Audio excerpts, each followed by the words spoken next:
মক্কাতুল মুকাররমাতে এক লোক কাবা তাওয়াফ করতেছে আর ইয়া রাব বলে আল্লাহর কাছে দোয়া করতেছে।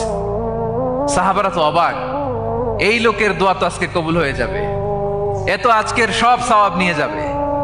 বিষ্ণু ইসলাম বললেন ওয়া মাতআমুহু হারাম, তার ইয়া রাব আর চোখের পানি দেখে তোমরা অবাক হয়েছো, কিন্তু ও যা খায় এটা হারাম খায়।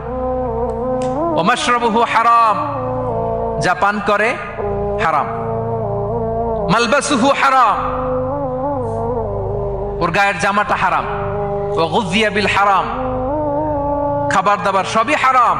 ফাআন্না ইউস্তাজাবু লাহ, তার দোয়া কেমন করে কবুল হবে? জিহাদের ময়দানে যে সাহাবী সর্বপ্রথম তীর মেরেছেন তার নাম সাআদ ইবনে আবি ওয়াক্কাস রাদিয়াল্লাহু তাআলা।